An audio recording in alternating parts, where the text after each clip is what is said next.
Olá, meninos e meninas, boys and girls, tudo bem com vocês? Joia? Aqui é o professor Fernando, o Fefo, do Colégio Kelvin, e hoje nós vamos falar da obra O Cortiço. Espero que vocês tenham assistido a nossa outra aula, que versava sobre as poesias barrocas de Gregório de Matos. Se você não viu, veja aqui nesse link.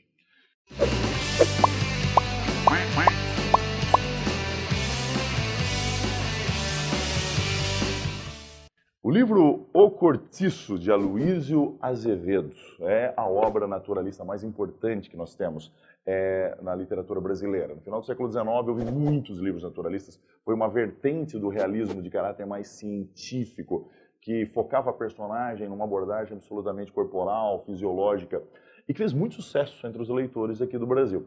Todavia, o nosso grande escritor Machado de Assis não gostava muito dessa vertente.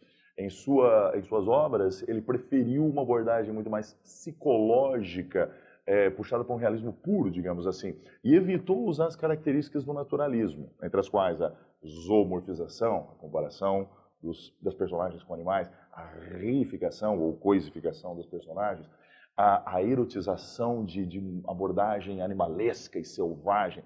Coisas que o Machado achava apelativas demais, não aparecem em Dom Casmurro, em Memórias Póstumas de Brás Cubas. Todavia, Aloísio Azevedo, esse escritor que veio de São Luís do Maranhão com seu irmão Arthur Azevedo, que se destacou mais no teatro, fez bastante sucesso com seus livros. Aliás, se você não sabe, Aloísio Azevedo é considerado o primeiro autor profissional da literatura brasileira, o que significa que ele não tinha outro emprego. Ele só escrevia, por isso ele tinha que escrever cerca de 2 a 3 livros por ano. Né? E ao fazer isso, ele pensou muito em atingir todos os públicos leitores, que essencialmente eram, na época, no final do século XIX, um certo público ainda romântico e um público já mais afeito ao realismo. Então, o que ele fazia? Ele alternava livros naturalistas, realistas/naturalistas e românticos em sua obra, até um dia ele cansar e se tornar cônsul na Argentina. O Cortiço é uma obra que retrata uma comunidade pobre, né, no bairro do Botafogo, no Rio de Janeiro. Essa comunidade era liderada pelo dono do Cortiço, um homem absolutamente mau, cruel, capitalista, chamado João Romão, que herdou a peixaria depois do antigo dono ir para Portugal. Vemos, então, nesse livro o crescimento gradual de uma comunidade de pessoas que são obrigadas a viver de uma maneira absolutamente desumana. É um cortiço sujo em todos os sentidos, moralmente sujo, fisicamente sujo. E o narrador onisciente, terceira pessoa onisciente, que é um dos preferidos do realismo/naturalismo, consegue passear por todas essas personagens, por dentro e por fora, observando o caráter de cada uma delas. É importante a gente lembrar que no naturalismo existe algo chamado psicofisiologismo, em que o caráter da personagem pode ser visto no rosto dela. Então, se você ler o livro, você vai perceber que a aparência de João Romão, ela é descuidada, ele tem sempre barba por fazer, sujo, pelo menos no começo do livro.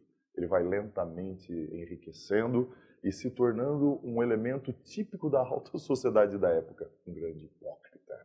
Belo por fora, mas por dentro o mesmo canalha de sempre. Vizinho a ele temos o Palacete de Miranda, seu grande rival, um português também casado com Estela, uma mulher muito rica. E a rivalidade desses dois praticamente funciona como o eixo desse livro em que desfilam vários personagens. A base filosófica, meus queridos, é o determinismo, a filosofia de Hippolyte Taine, que acreditava que o ser humano ele não tem um livre-arbítrio, ele não escolhe o seu destino. Ele é determinado por 3 fatores, o meio, a raça e a história. E por que o ser humano é determinado pelo meio, pela raça e pela história, esse narrador precisa fazer uma longa descrição dos personagens e do ambiente. Isso torna os livros realmente um desafio para quem não é acostumado a um tipo de literatura que abusa do descritivismo. É muito descritivo, de fato, e os alunos de hoje têm uma grande dificuldade. Mas se você vencer isso, essa dificuldade, você vai ter um livro excepcional na mão, porque o estilo de Aloísio Azevedo é primoroso, é espetacular na descrição dos personagens que ele nos mostra. Fique atento nesse determinismo em 2 personagens. Na Pombinha, a doce e bela menina, que tinha sérios problemas de saúde e não tinha menstruado até os 18 anos.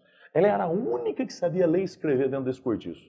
E mesmo com essa, digamos assim, virtude, com esse instrumento, com essa ferramenta, ela não vai conseguir se livrar das garras do meio. Ela terá um triste final nesse livro, se tornará uma prostituta.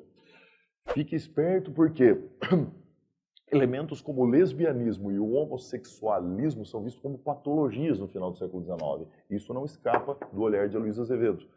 Pombinha há de se tornar uma moça lésbica, assim como você tem o Albino na história, que é um moço de trejeitos efeminados. São elementos patológicos para a época. Não esqueça que, hoje em dia, a tal situação é vista como uma coisa absolutamente normal da condição humana, por isso chamamos de homossexualidade, com outro sufixo, e não mais homossexualismo, como era visto patologicamente no passado. Mas são marcas da sociedade que a gente encontra nesta obra. Uma das noções mais importantes dentro do realismo-naturalismo é a noção de microcosmo e macrocosmo. Isso cria o caráter alegórico das obras literárias dessa época.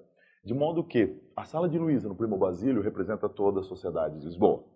O Colégio Ateneu, do livro Ateneu de Raul Pompeia, representa o Império de Dom Pedro II. Então, essa leitura alegórica e metafórica não pode escapar. Então, você tem que perceber isso.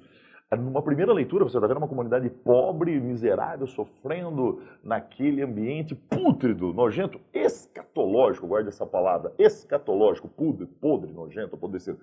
Mas, no sentido maior, aquele cortiço representa a própria formação do Brasil, do nosso país, que foi construído por portugueses arrivistas, oportunistas, que não queriam construir um grandioso país, mas apenas se enriquecer. E foram construindo este cortiço país do jeito que dava. Essa dimensão alegórica é fundamental.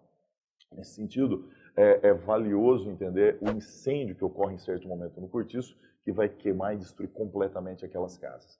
Esse cortiço vai ser reconstruído por João Romão, já no ponto mais adiantado da obra.